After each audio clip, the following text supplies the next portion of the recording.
अरे संविधान को जलाने वाले तुम हो, संविधान को खत्म करने वाले तुम हो। तुम्हारे हाथ से क्या होता है? तुम तो देश को तोड़ने।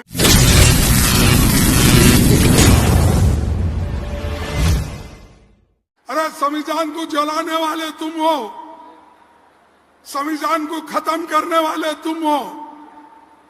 तुम्हारे हाथ से क्या होता है? तुम तो देश को तोड़ने वाले लोग हैं। और हम, राहुल जी तो कन्याकुमारी से लेकर कश्मीर तक भारत जोड़ो यात्रा निकाले। कोई ऐसा किया उनमें? देश के लिए कोई लड़ा है? देश के लिए कोई मरा है? आरएसएस बीजेपी में कोई नहीं। अब सब लोग आ रहे हैं। उनके बड़े बड़े नेता लोग ये बोलते थे हेगड़ेवार, और हमारे जो जनसंघ के फाउंडर जो नेता है कि आप जो है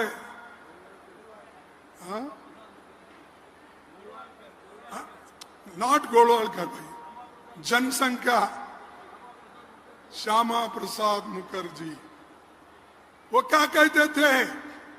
अरे भाई ये आंदोलन में भाग मत लो। जो गांधी जी ने भारत छोड़ो आंदोलन शुरू किया है, इसमें मत जाओ। और गवर्नर को चिट्ठी लिखते हैं, अगर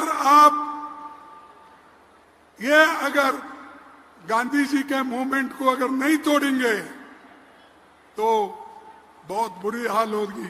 इसीलिए इस मूवमेंट को तोड़ना चाहिए, ये जनसंघ वालों ने कहा।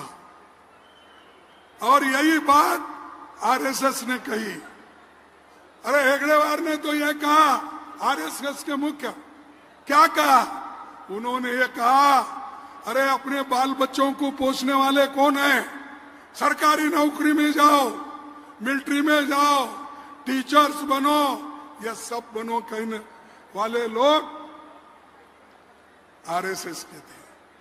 तुम्हारे घर में कोई मरा नहीं, तुम कभी फाइट नहीं किए देश के लिए, और आज आके हमारे लिए ये बात कहते। ये लोग क्या बोल रहे हैं? 17 दिसंबर 2024 को एक भाषण में शाह ने कहा, और उन्होंने बाबा साहब का अपमान किया। उन्होंने कहा अगर इतना नाम भगवान का लेते तो 7 जन्मों तक स्वर्ग मिल जाता। क्या लगा है बाबा साहब अंबेडकर? अगर इतना नाम आप भगवान का लेते तो 7 जन्म तक स्वर्ग पाते थे। ये अगर शाह कहता है, उसको आप सबक सिखाना चाहिए। उसका डिमांड, हम तो रिजिग्नेशन पूछे, राहुल जी ने, प्रियंका जी ने, और हमारे जितने भी एमपीज हैं पार्लियामेंट के सामने धरना रखे। लेकिन आपको जरूरी है भाई, आपके लिए लड़ने वाले लोगों के साथ देते हो, या जो अंबेडकर बोल के 7 जन्मों तक तुम स्वर्ग पाते थे, उनका नाम क्यों ले रहे? ऐसा आप उनके तरफ जाते हो, यह आपको सोचना होगा।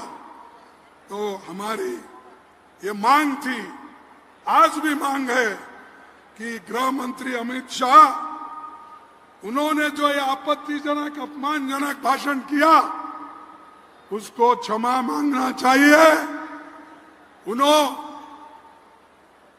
ये देश के लिए जो एक बहुत बड़ा काम किए बाबा साहब ने, वो उसके बारे में नहीं तो हम तो अब जंग छेड़ी है। हर जिले में, कर्नाटक में ये हो रहा है, और आगे भी हम करते रहेंगे।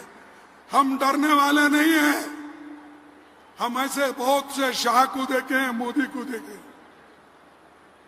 तुम अगर गरीबों को छेड़ेंगे, दलितों को छेड़ेंगे, किसानों को छेड़ेंगे, तो कोई भी आपको किसान दलित आपको नहीं छोड़ेगा, कहीं माफ नहीं करेगा। तो इसलिए भाइयों, मैं आपसे यही विनती करने आया हूं। आपको आरएसएस बहुत तंग कर रही है, यूनिवर्सिटीज में आपको तंग कर रही है, दलितों के लिए कोई जगह नहीं है, कोई रिक्रूटमेंट नहीं है, ये सारी चीजें हैं।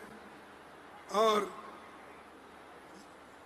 अपने मोदी जी ने एक बात कही, उन्होंने क्या कहा कि भाई महात्मा गांधी जी को दुनिया कब पहचानने लगी, तो उन्होंने कहा महात्मा गांधी जी को एक गांधी फिल्म आया, उस वक्त से दुनिया महात्मा गांधी को जानने लगी। ऐसी बात बोल रहे, ये शर्म की बात है। अरे गांधी जी को पूरा दुनिया जानता था। राउंड टेबल कॉन्फ्रेंस में उन्होंने जो हिंदू के लिए लड़ा, मुसलमानों के लिए लड़ा, दलितों के लिए लड़ा, ये सारा दुनिया उनको जानती थी। लेकिन मोदी बोलते हैं वो गांधी फिल्म आया तब से गांधी जी को लोग जानने लगे। ऐसे जो इतिहास पढ़ते नहीं, जो इतिहास समझते नहीं, ऐसे लोग कुर्सी पे बैठे हैं और इनको आप लोग सबक सिखाइए। हम आपके साथ हैं। और